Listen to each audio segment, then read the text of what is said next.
fall outside the normal rate of occurrence that is expected to occur statistically in the population. And their work doing this for a number of years. Since 1990, the Cancer Agency has done 8 such inquiries in school settings, and in none of those settings have they determined there was a cluster. In other words, incidence of cancer amongst staff and or students was falling outside of what sadly is the reality in our society now. While we were fully engaged, and I have to give credit to all of those agencies, they've been with us, they've met with staff, with us twice now. They will continue to work with us. They've made that commitment. We look to them for direction. While they gave no direction or recommendation to take and undertake any testing, we decided that we would proactively undertake what we feel is quite considerable testing. Along the way, we did consult, probably more so with WorkSafe, but certainly with other agency experts on our testing. And all of the testing that we did, we shared with the medical health officer, BC Cancer Agency, BC CDC, and with WorkSafe. And I'll just run through the range of the testing that we did. We tested for friable asbestos, none was identified. We tested for paint, for lead content, again, no concerns. We tested water chemistry, water quality. We tested for mold. We assessed the custodial supplies. We looked at the products used by pest control, and we tested air quality. And in all of those cases, we shared the results with those expert authorities, and no concerns were identified whatsoever. The air quality was the last piece of the testing we were waiting on, and that's a part of the communication that went to parents today. But we weren't expecting any negative reports on the air quality because we have been paying such close attention to it throughout COVID. So that was no surprise that it came back with no concerns. We've clarified again with all of those agencies that there's no further testing that is being suggested or directed at this time. The medical health officer has, read this because she sent this to us as a quote. She's unequivocally stated that she does not believe there is an environmental threat to the health and safety of staff and students at the school related to the breast cancer diagnoses or otherwise. Students and staff should continue to attend school.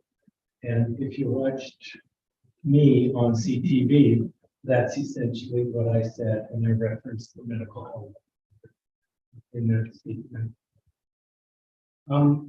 Just a couple of things around the experts and the authority they hold.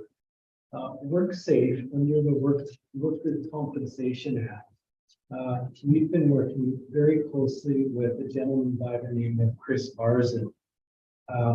And he has the authority under legislation, under the Workers' Compensation Act, to issue orders and to shut down the work site for workers. In fact, right behind District Education Office, there's a condominium development. Workers' Compensation shut that work site down because of concerns about worker safety. So that's the level of authority that WorkSafe holds. In no way has Chris Barzin contemplated issuing any orders or certainly not considering any shutdown of the work site out of concern for worker safety. That is not something that's been contemplated whatsoever. Similarly, the medical health officer holds what I would refer to as paramount authority under the School Act. And you will recall through the years of COVID that you would have, certainly most of you would have as parents received on occasion through us notification that some students, your children, were directed to isolate or self-monitor. So similarly, the medical health officer can issue orders, direction, and can in fact, as did occur during COVID in some schools and other districts, close a school or close a portion of the school. And again, in no way has Dr. Young, our medical health officer, in this circumstance, contemplated that in any way. Conversely, she has declared unequivocally that there are no health and safety concerns, whether connected to breast cancer or otherwise. So we've done our part, I think, to the best ability, the best of our ability, communicating directly to parents in as timely a manner as possible. The biggest challenge for us has been balancing that openness to transparency while still endeavoring to protect the privacy rights of those that have contracted cancer. And that has been quite impactful on the staff. In terms of next steps, so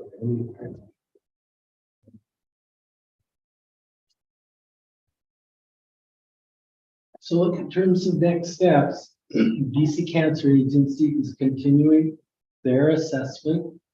And again, as I referenced earlier, they're looking back at staff data going back 10 years.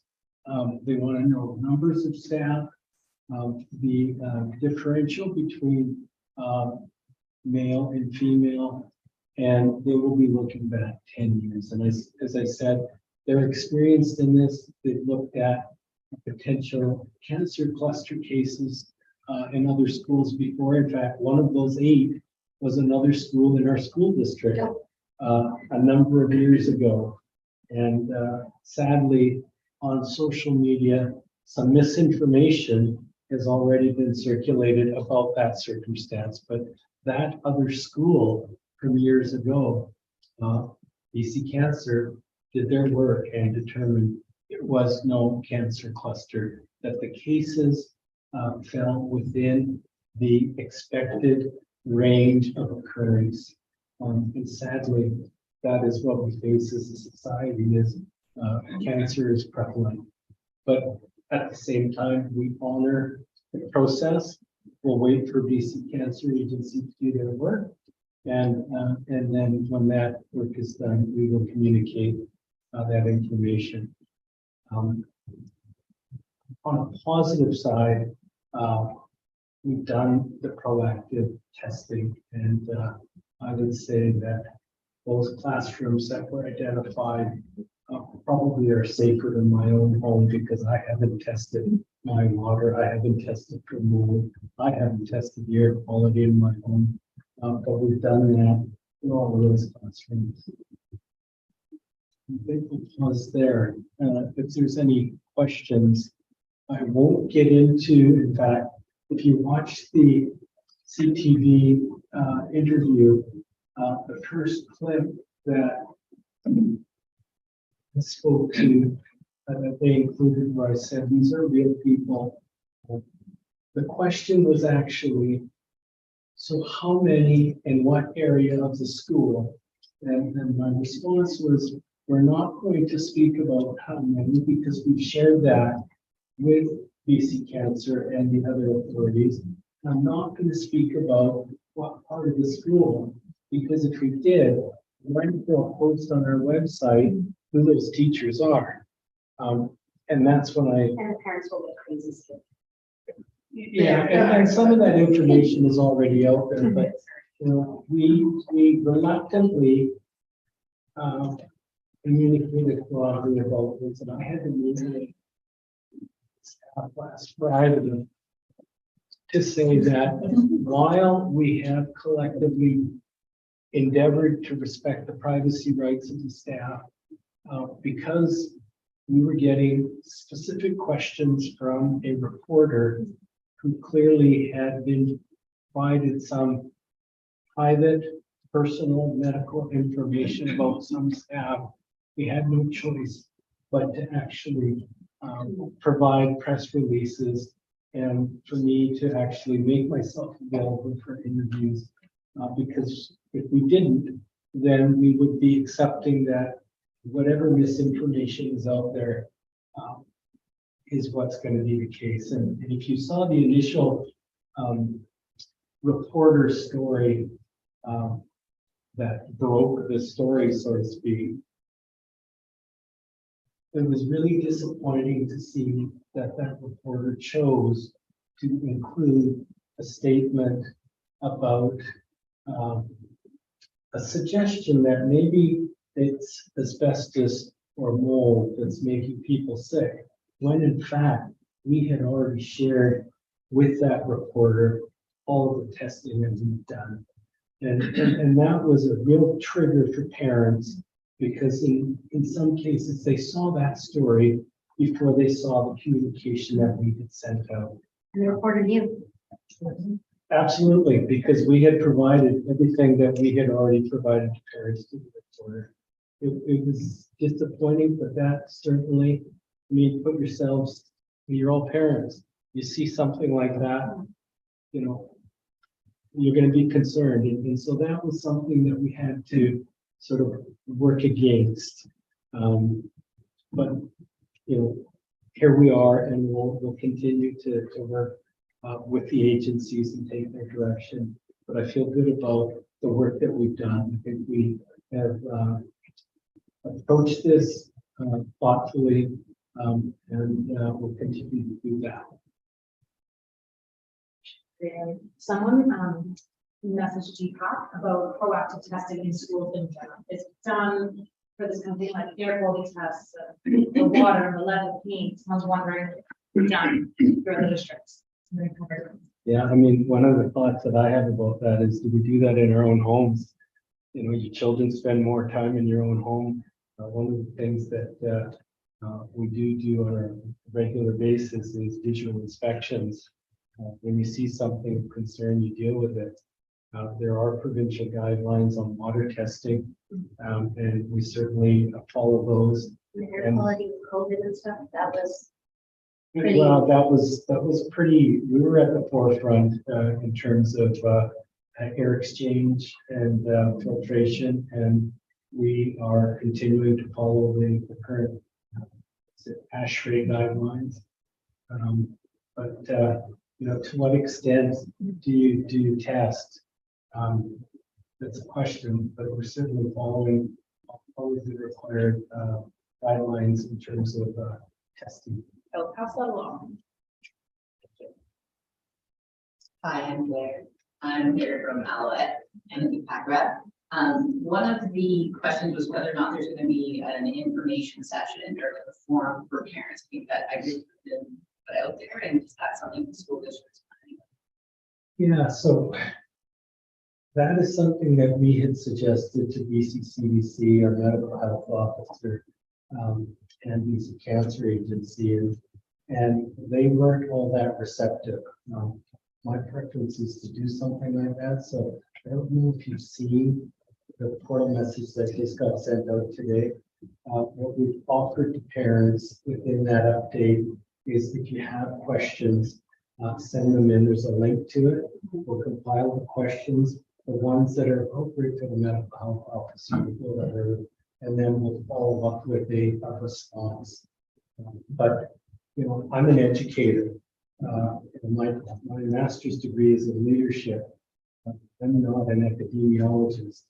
And the questions we expect that we're going to get from parents are around the health and safety area. So that's why we're going to continue to rely on those experts.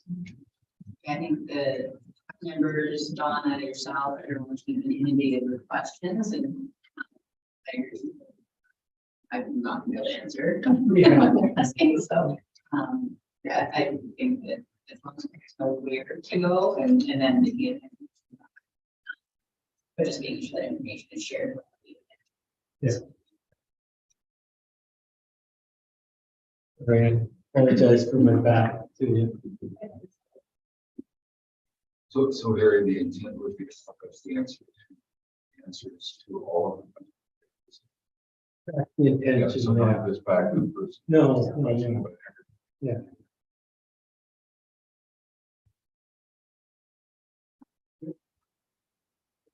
My apologies, I'm gonna leave.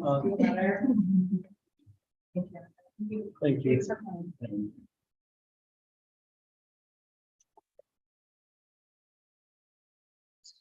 Okay.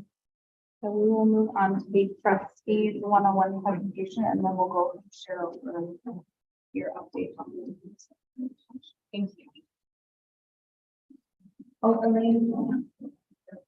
Don't want to, I'm just going to grab one. Okay, with stuff. I can't read the fine print.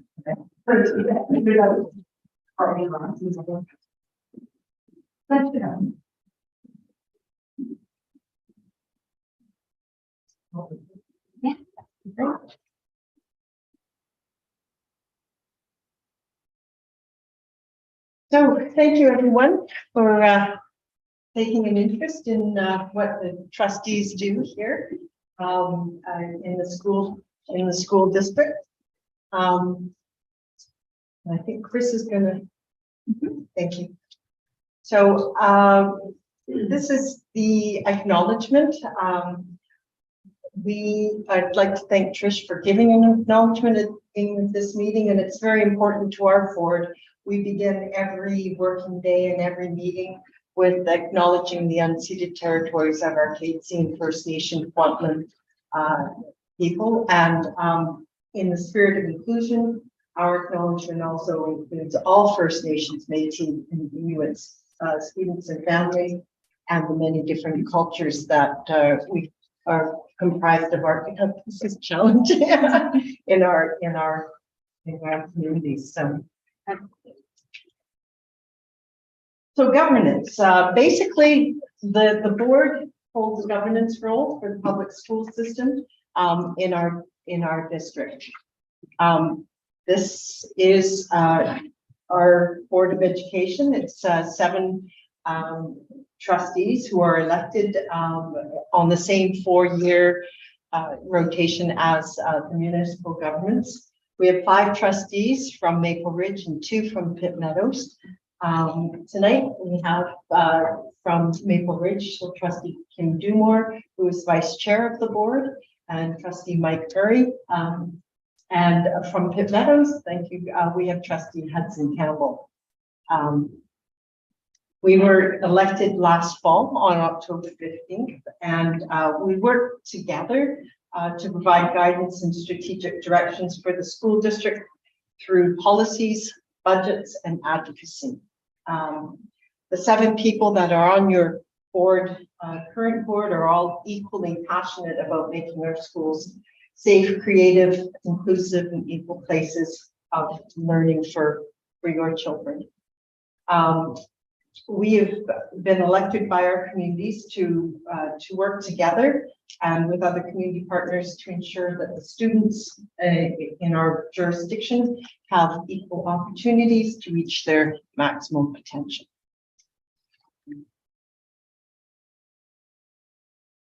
This slide basically says it all.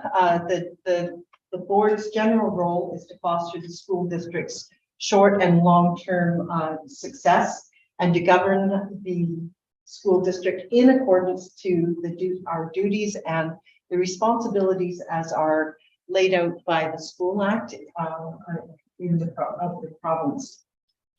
So on the left side, you'll see the Board of Education.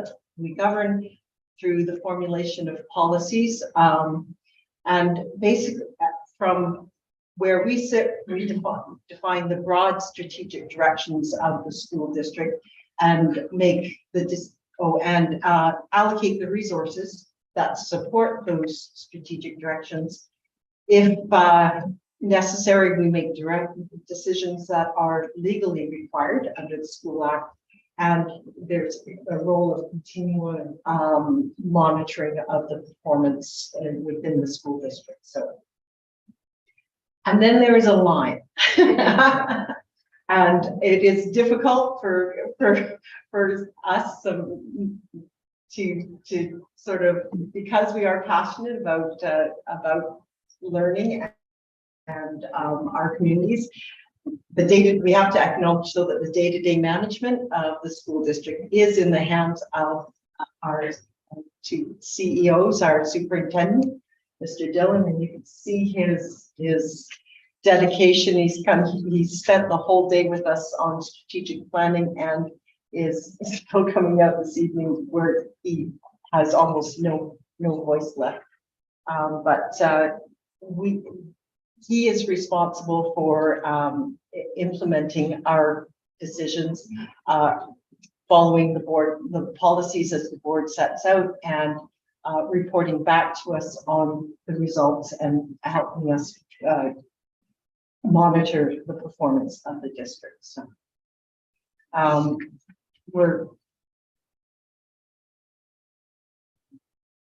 So I have to confess that before being elected in 2018, I really did not understand fully how extensive and complex the workings of the district are. Now we have over 16,000 students, and each of these little people have their own, well, I shouldn't say little because they're mostly taller than me, grade 4 on.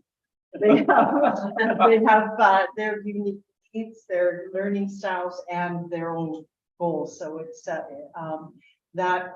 Then we have over 2,000 staff, and they have been working for the last 2 years in extraordinary circumstances to keep our schools safe and open.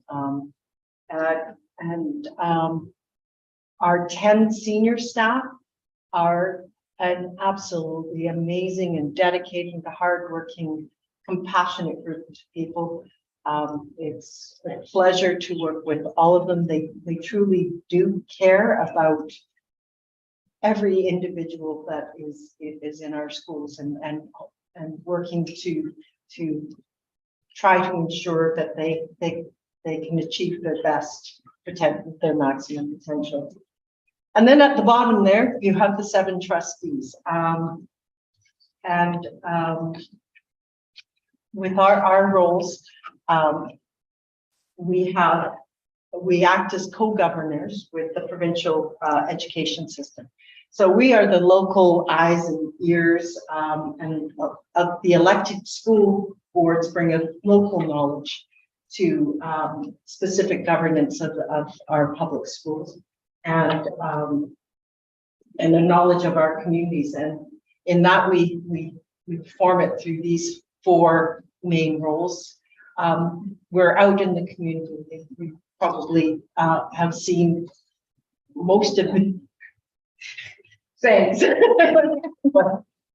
but most of us out in doing school visits. We are continually learning more about the school system through the professional development opportunities. We are part of the public consultation and engagement. The strategic planning, our last strategic plan was developed in 2017, and I brought along the news will have probably seen these in your schools. It remains a visual representation of our values that we honor the diversity within our school communities. From our strategic plans, we move into the operational plan. So how do we actually achieve what we've the goals that we've set out for ourselves? A strategic facilities plan was actually completed during COVID, which is quite an amazing feat. And it takes a good deep look at what our population expectations are, the growth within our schools, what actual bricks and mortar and facilities that we have on hand to actually be able to house everyone and provide the services that we need to. And in order to do that, we have oversight of the budgets as well for the district. The governance piece is the setting of policies. If you want some scintillating reading, they are up on our website, and they are the underpinning for all of what we do in the school district. We establish priorities. So again, that's a repetition, but we are always looking to see, we have a finite amount of money. What are our priorities? How can we make the most of the budget that is given to us from the province? And we have one employee. That is our superintendent. The board is responsible for hiring and providing oversight support for our superintendent, so that he or she can do their job in the best way. And then the final piece on the screen there is advocacy. We have a provincial body which is called the BCSTA, which is the School Trustees Association for the province. That brings strength to the local boards, and that you have all 60 local boards can agree on motions at an annual general meeting, and those can go forward with more strength to the province or to whomever to try and continually improve our schools, our public school system. And we communicate with the ministry with our provincial representatives and all of our other partners. The advocacy role is, I just put together a list of some of the advocacy that we have as a board put forward in the last term. We are lucky to have someone who is very involved and very interested in our capital funding and our deferred maintenance costs that are not covered clearly through our general operating funds.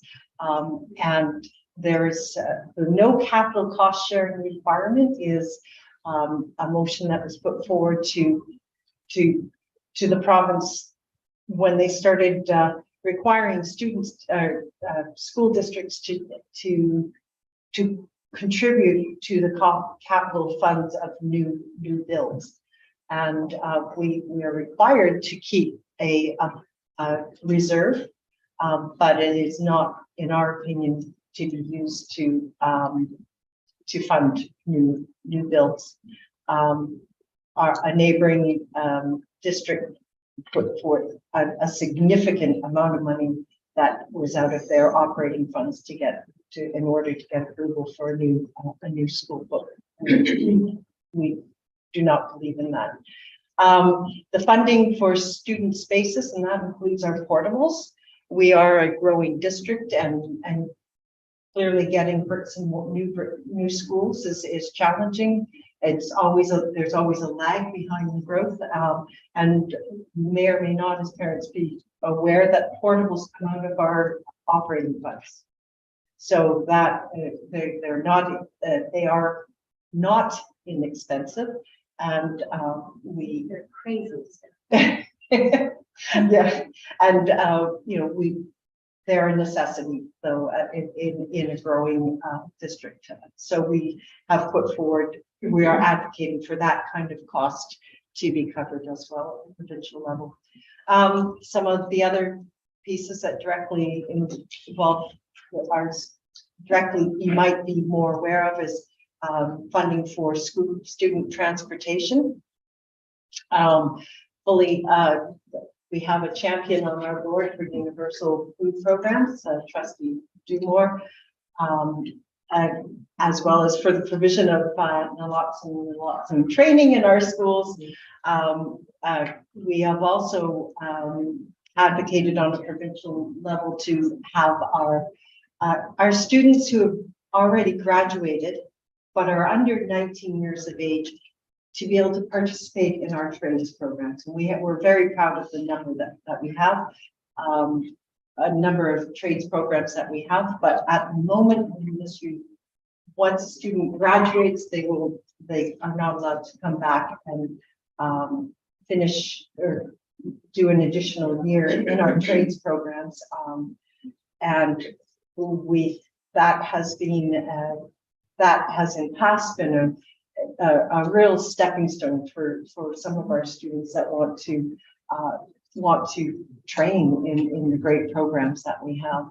To delay a year in order to participate is not fair in our minds. That they should be able to return. And funding for year-round educational programming in our corrections facilities. It's that is a passion of mine right now.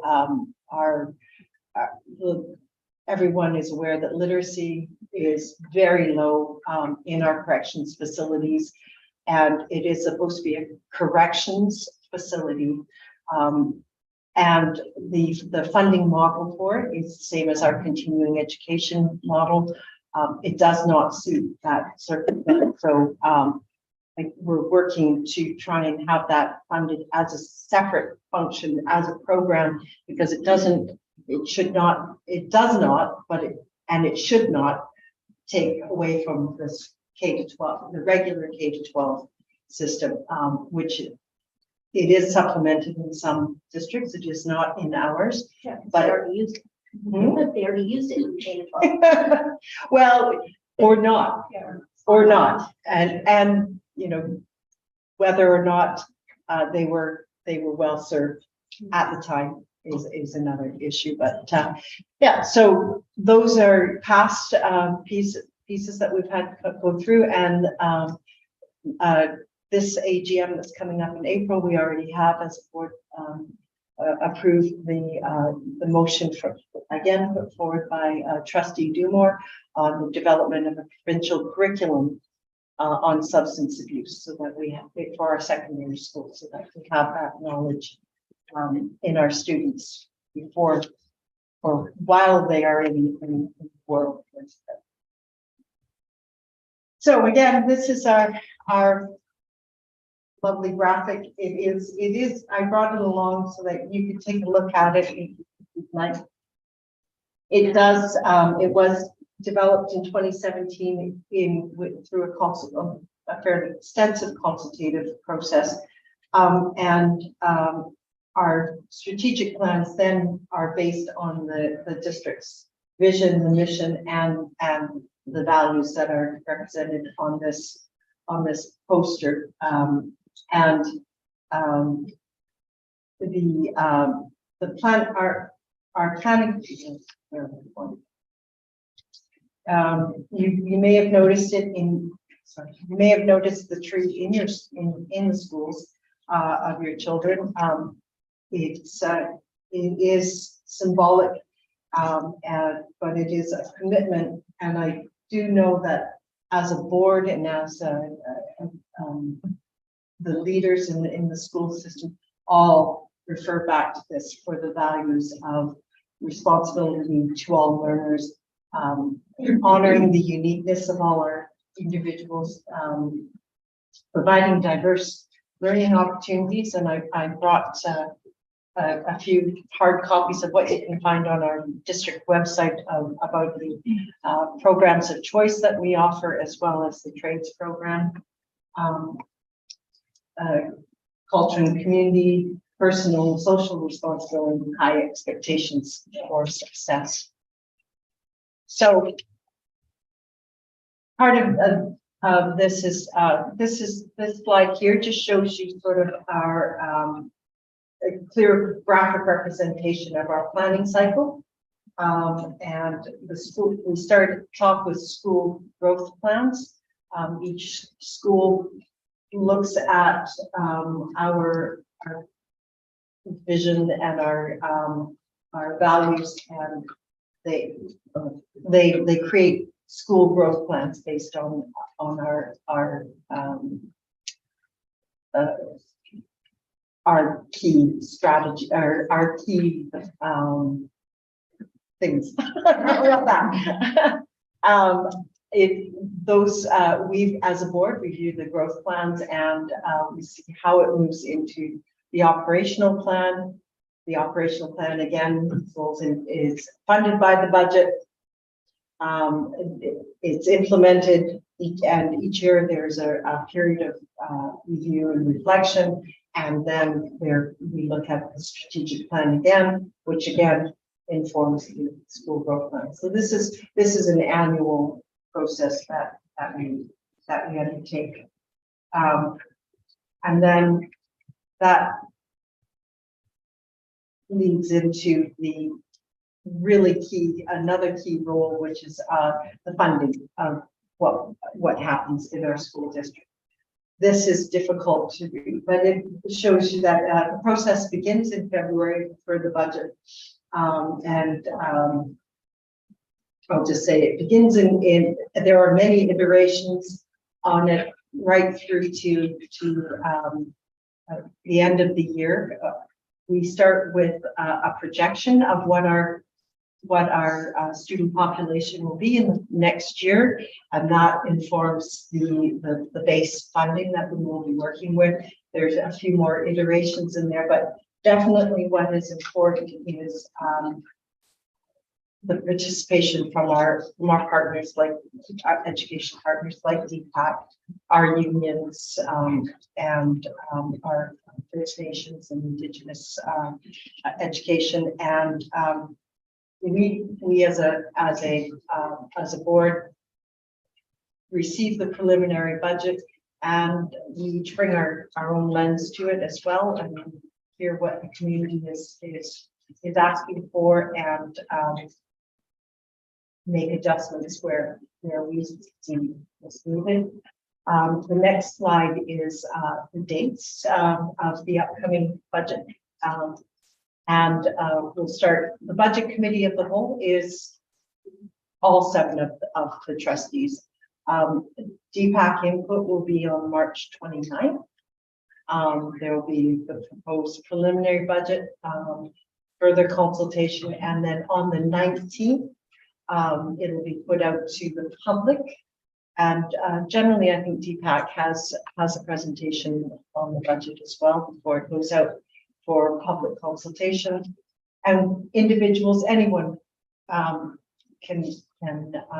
reply, and we can take that. Sorry, can I just comment on that schedule? It doesn't seem to parallel what we just passed. Really? That was Flavia just gave that to me. So yeah, I know, perhaps, but in the agenda, okay. March 8th is the date on which, and I quote, presentation of the 23-24 preliminary budget estimates to partner groups and preliminary feedback from partner groups on budget priority.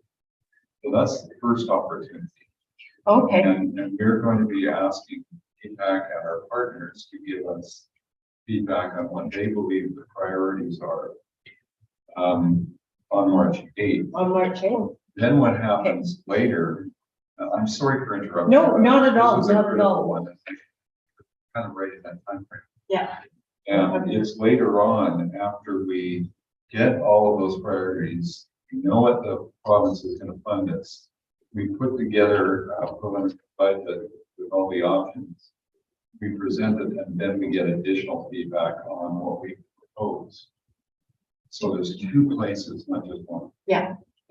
Sorry. No, I will check those dates. I will double check them and I'll send them to you, Trish, just they can go in the minutes then. Put it in the board agenda, yeah. If that, yes, but we just, and or in the minutes and there were no adjustments to it, so it would be the same. So you have that then? Okay, thank you. Well, you were there. Of course. Thank you, Mike. We pulled that together after our. Unless something changed after our meeting last week. No, that's what was passed would be what it will be, right? So Trish will, those new dates will be provided in the minutes. So, yeah, thanks. And where does this all lead? Student success. Student success. Yeah. I haven't thought with him. Sorry. February success. Oh, thanks. That's what Sorry. I was looking at the kids, yeah, I know. There you go. So the whole idea behind all of this, again, is for success, and we're quite proud here. It's hard to see the numbers, but our 6-year completion rate has been trending up for the last while, and the past few years, and in the final year, do not have my glasses. I think that's last year. 2021. Young eyes. Thank you. We reached 95.6%. So that is for all students included in that. So we're quite proud of that. So as a school district, like I said, I did bring along one hard copy of each of the programs, as well as you will have received notification of this district highlights each year. It's produced, it's online as well. It's amazing what happens within the walls of our schools and outside of the walls as well, some of the extracurricular in our environmental schools. So like I said, in 2018, when I was first elected, I had no idea of how involved, I knew public education was important. I was aware of what goes on within the classroom, but everything that goes on behind the scenes to provide the supports for students. Yeah, and it is an increasingly complex landscape that our staff are working in and supporting. So I have nothing but good things to say to people about people that are leading and people that are supporting the school district. So, and as that makes it nice for us trustees when we go to provincial meetings and school district 42, we know you. So there are initiatives that are quite novel as well. Thank you. Thank you so much. And does anyone have any questions? Yeah, sure. I don't know if you know, on the school plan. Does the district have a framework, guidance, investigative procedure? For the school plans, Yeah. there are 4. You're gonna have to help me here. 4 different. Growth plan? Yeah, the school growth, like in the school, I just as the board approved yet. Is the district anywhere? Yeah, yes. Is it maybe? Thinking about So in September, are you okay? Yeah, with yeah, that? please. In September, there's school reach planning day where administration get together with their staff. They set the goals for that school year. It's a collaborative process, and then they talk to students about that as well. Focus that they talk to students, and then they share that as well at PAC meetings. That they share that with PAC to invite feedback for them. So there is an action plan around it, and so it's usually the action plan and then the evidence, like how is it going to come to be, and how will you know that you were successful in this plan? Or it doesn't. Some of the plans can carry forward for a few years too, right? Because they involve more depth and scope. So sometimes it's not just a 1 year plan. You may pick up where you left off the next year when you're discussing them. So then those plans get presented and sent to the zone's assistant superintendents from each school.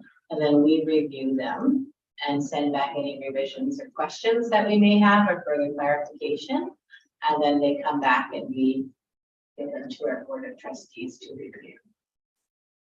well, and I was just curious, because I know a lot of past I talked to. I've never heard of this before. Really? And trust huge in that process.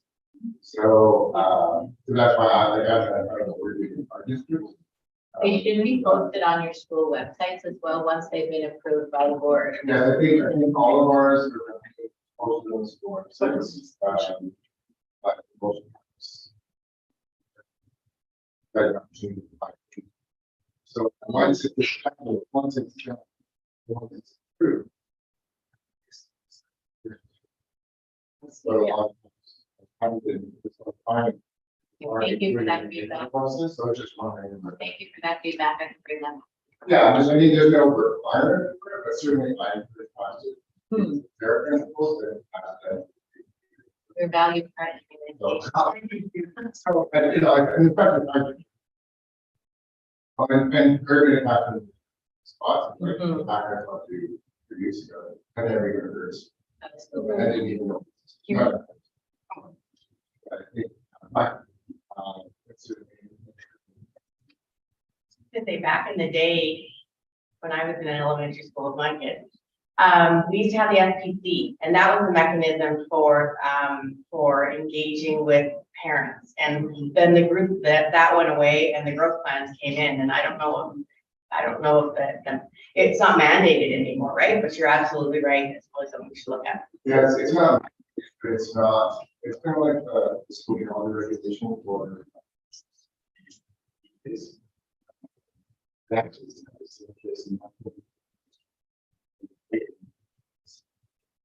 To those two. Growth plan. On the particular, and like it doesn't have to, but it's specifically nothing preventing this from saying, hey, we're doing this engagement. That community, I have to be part of that. There's those different things that. What you consider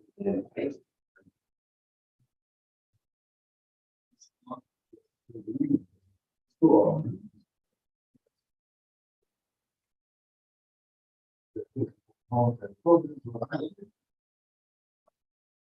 And now it's actually just enough to quote the same. It can be a way for parents and their kids to be able to talk to each other about what they're learning, because they're now. So it's just another, Thanks for shining a light on that. I'll bring it back for sure towards your team meetings. yeah, nothing says that you have to do that for school plans, but But I feel it's important. You wouldn't hurt. I echo your words. I didn't catch your name there because as PAC chair, I didn't know anything about the goal plan until today. And it's funny because we are planning related to growth plan, but we don't know what to do about it. Or something like our school growth plan. So this has been very informative. It will be super helpful to have like at least one parent from different school districts be part of impact or any of the plannings, including the growth fundings, because that would make a difference. Well, when I think about the school growth plan, there's more of a collaborative effort, as Pat decided. Planning throughout the year, they can look at the school and say, well, we plan to do this. What we have financial resources, we have. How can we apply this to the school growth plan that we participated in building? Right, and so as PACs develop their goals throughout the year, they will say, oh, here's literacy, let's focus some of our resources to providing these additional goals, because it's part of that. So when it goes both ways, very helpful for PACs to have their part of that process. Yeah. Supporting and And that includes like the funding of the accumulate from our fundraising, just so we know where to sort of, incorporate it, absolutely. They were included in our last public, meeting, last week. The 7th, is it? No, 18th, thank you. So if you look on the school's website under the Board of Education, you can find the agenda and all of them are there, and they are summarized as well for all of secondary and all of They're elementary. like formatted very easily to read, and it's not like a confusing legal document. It's a, yeah. One or two, max. So it's not. We do upload them for every school's individual website. And it's actually nice to look at those. And actually, our district did a really good job going to studies plan. This is a really good basic breakdown as well. Individual school state meetings. So that's good.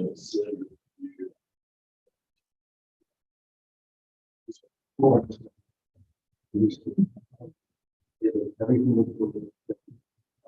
Based on how the school room is affordable. No.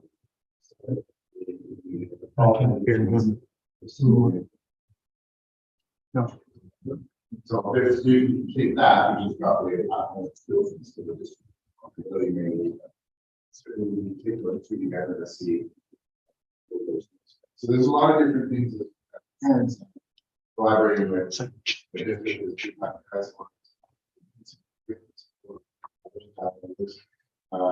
We sort of these.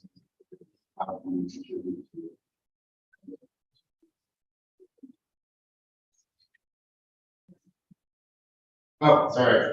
Do I talk louder too like that?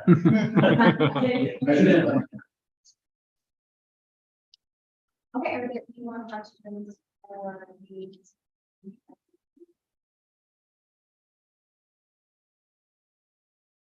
So we're going to move on to hair justice to with Harold Speaker and the security needs of the district.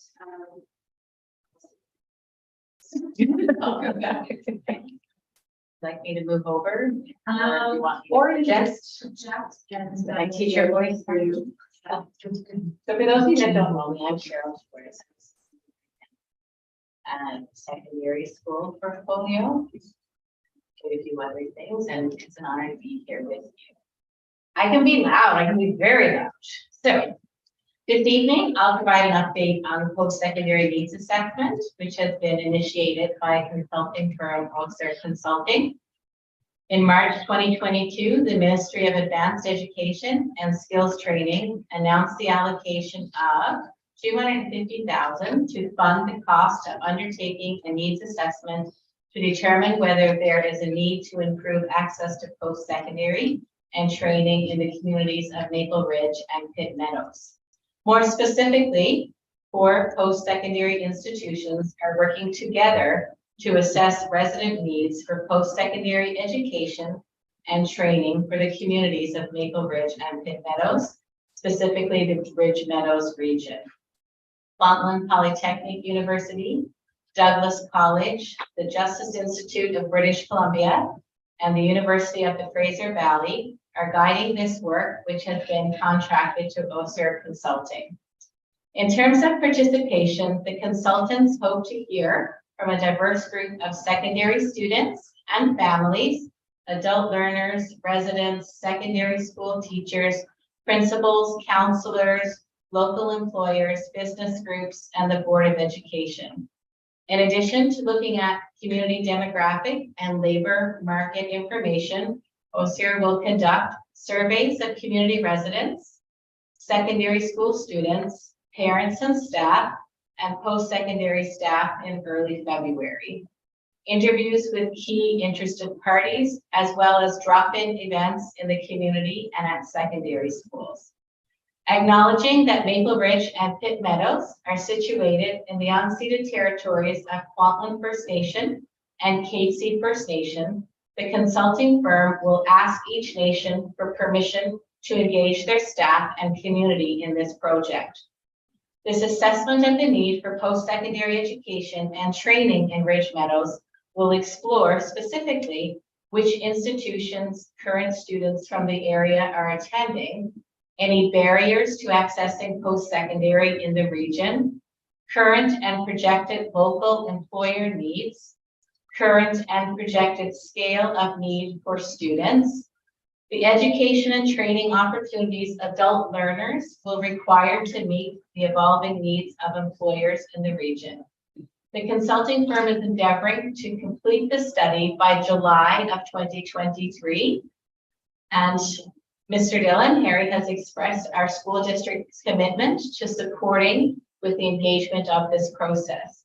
As well, it's important to note that we will be facilitating a connection with DPAC and the consulting firm to explore how DPAC may be able to support this needs assessment as well.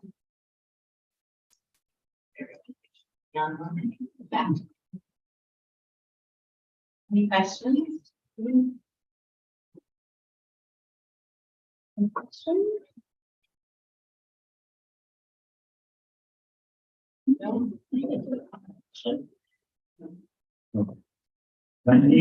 Is there any ETA at all? Of when they said early February they're starting, and then they will have it in July. Yeah. But we've had a couple of meetings so far. Yes, super exciting. Oh, I'm so excited. Okay, and Thank more you. questions for Cheryl? No, seeing them, we'll move on to each trustees reports and things you want. Be loud. I don't have an inside voice, I don't think. So apologize if I'm too loud. So it's really exciting to be in person. I'm so grateful to be here in person with all of you. Yeah, you know, I've said this a million times, but DPAC's my home, and I love it here. So it's so great to have so many parents here because I didn't have that. So good job, DPAC. Good job. Amazing. And online. Well, we didn't have this option. Thank you, COVID. Just a couple updates for us. As you heard, the board's been busily working on an operational plan, which is exciting for me as a returning trustee because I kind of know what's going on. And so now I'm like, oh, okay, I get it now. And Trustee Campbell's like probably thinking, what the heck are we doing here? Sometimes, yeah. So it's nice to be in the position to see it come full circle 4 years ago, because this operational plan, although it allows for some edit, really frames our work for the next 4 years. So if we have an idea that we want to get done, we need to get it on that plan now. And I didn't know that when I first started. It's good to know it now. We had some really great conversations today, and I'm excited about our operational plan. So stay tuned. Make sure you take a look at it. There's some aspirational monitoring we have to do. Yeah, and then through our board operational plan that will basically inform the operational plans for other departments in the school district. So they'll look at ours to see what work they perhaps need to do from looking at our operational plan, plus all the things that are outlined in their wish list for the year coming forward, and so on and so on. Everything goes in a cycle. Are you seeing that? Everything comes around. Super excited about the student forum coming up next week, Wednesday at Swanee-Set. There is a wait list, I believe. If you have a student that is interested and would like to attend, they need to talk to their principal at school. And it's going to be a great day to listen to our young people tell us what they need. Grade 9 through 12. Thank you. There'll probably be mac and cheese involved. That's what Swanee-Set does well. And other things. Our budget process, we tapped on that. Super important for parents to have the opportunity to provide feedback. So if you don't tell us, we don't know. And the BC Games are coming, and everybody would like to volunteer.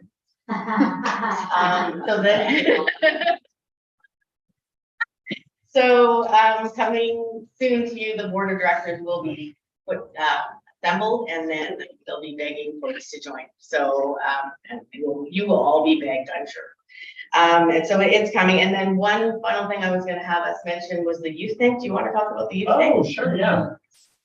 Their U plan is organizing a youth think tank, or youth tank, we're calling it. Yeah. And it's essentially Shark Tank or Dragon's Den, if you're familiar with that show.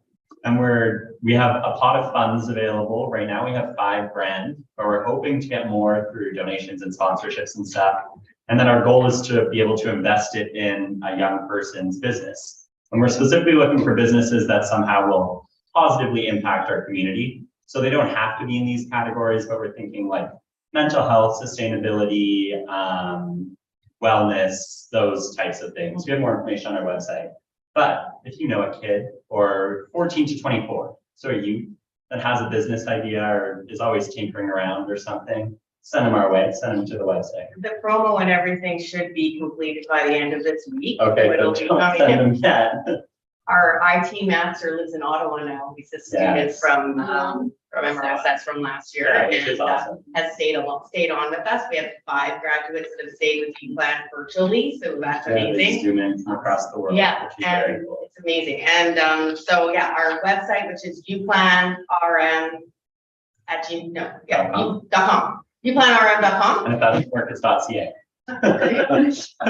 Or find us on social. And everything will be up there this weekend. So yeah, 100%. We're gonna send it everywhere. Yeah. We might even ask you for money. You never know.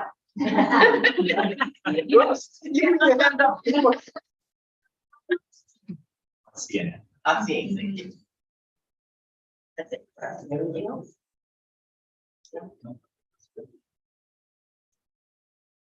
Any questions for him? Yeah, you think. You're too old, Chris. You can't do it. You're a student forum, and then either impacted them, right? Just facilitated. I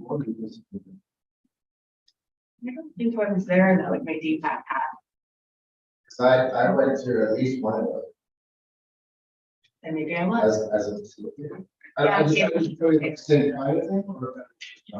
It's similar, in the organization, similar, it's teachers are the facilitators. Okay. Okay. No free lunch.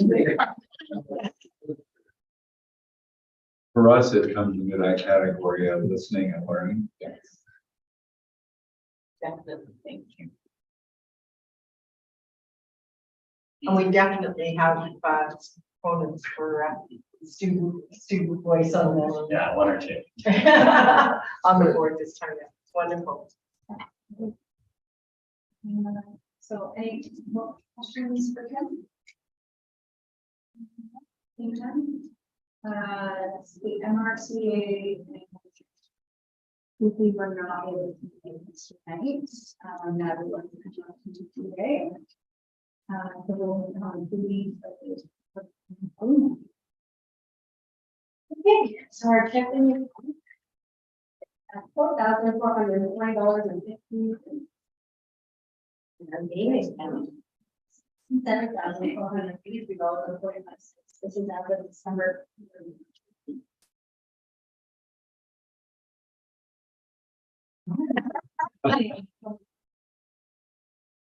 So we'll move on to our own business. We've been trying to share all of the PAC fundraisers some things that you guys are doing. After schools that you want to invite the rest of the district to, you can send them into our email. We will share them on our social media page. My goal is to get to see what you guys are doing. So if you have a fundraiser that you participate in, we will, I'm going to share your name on it. So, sending those in, we will keep. DPAC has been working with the district's operations department and waste collection company that is all of the garbage and recycling and organized collections for all the schools in our district. So you can have a list of hot lunch vendors that each school uses so that we can see what packaging is being used, so that they can create a chart for sorting all the waste, recycling, and organics to make it a little bit easier for PACs and a little bit easier on custodians. So if you haven't like to send in your list of vendors, please request that you can get that list organized and sent off to CFO. So on to the new business, the youth strategy survey is open for ages 11 to 24. The general sector has an attachment to the invite tonight and a link on our local survey. So do they furnish compare it all to these 11 employers?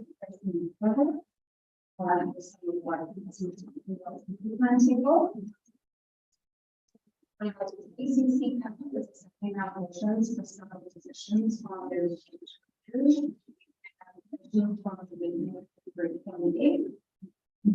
and there's a list of positions that they are for nominations for. That in total, I believe.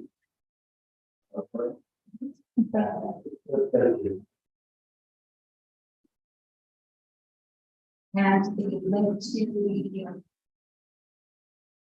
email forward. All the information for nomination is on the post fill up can be found on the website. Upcoming information, we have virtual information night for registration tomorrow. Our session is full, but it will be live streamed on our YouTube channel and it will be monitored throughout the Zoom and all questions will be answered. Garibaldi. And Garibaldi is also having an art show tomorrow night at from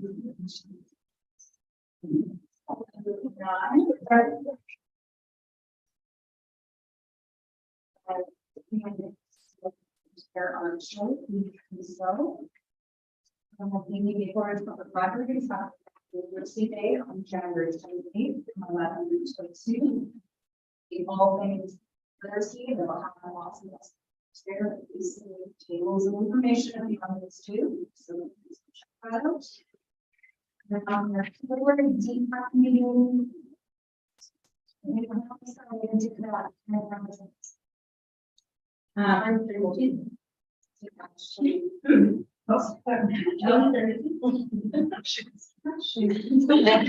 I'll have it down pat by then. So it will be a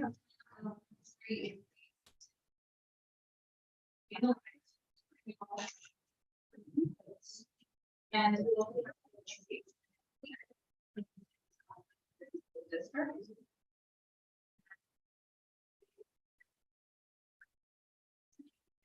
be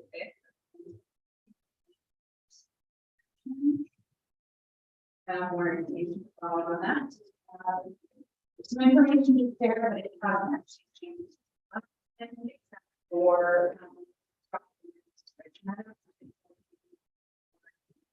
coordinator. And we have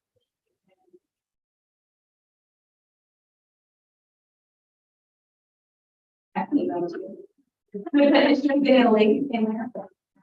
Under the storm one thing, too, Yeah. or vacation one thing.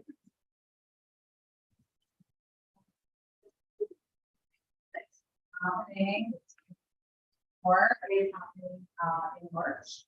And that's where students have the opportunity to access dresses and it looks like hairdressing and makeup, but they're also looking for volunteers. So there is a volunteer form if you're interested. I think we got some volunteer forms. Please do so that we can share that. I will share that on the DPAC page, but also if you're in the share of the class. In the community, because a lot of the volunteers, most appreciated and students really get a kick out of it and a delight out of it, and it's a nice opportunity for them. It's here at Thomas Havey, and in the past, it's been like a mini version, for the last couple of years because of COVID, so it's, as I understand it, coming back to its normal grandeur. So putting on the glitz is an opportunity for people who can't afford the glitz and glam of grad to come and get a dress and a gown and have a photo and their hair done and all those things. So, and it's done in a lovely way where without judgment or stigma, and it's just a really fun opportunity for young people to come in and be supported through the grad season. So it's March 13th, 14th, and 15th, and that's the Saturday volunteer as well.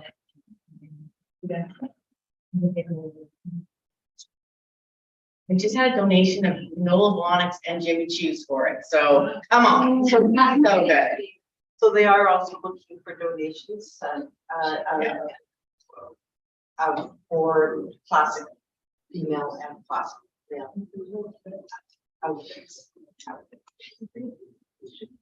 And where we're going to bring those donations in everyone. That is sure. You can, I collect them for them, if that's easiest, you can just message me and I will arrange to get them. You can drop them at Foundry, I can grab them there or connect with Michelle at Fleet. She usually does a dress drive at the mall, but I haven't heard about that yet.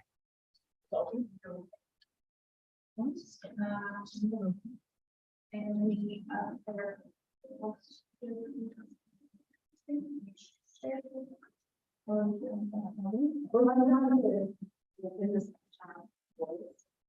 and anybody can ask questions, share anything with schools.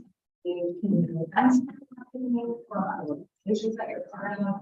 It's just a nice open discussion.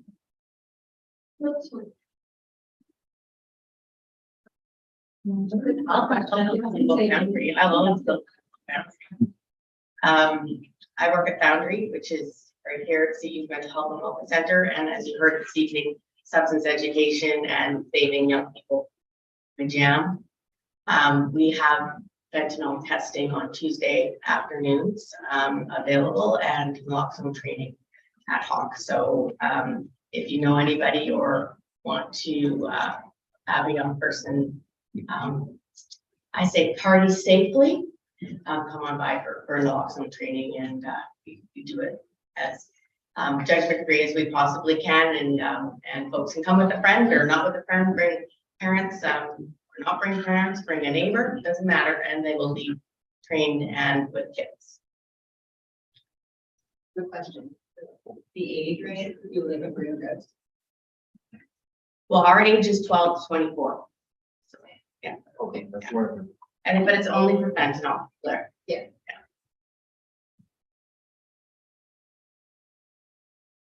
Mr. Murray. Go ahead. I have a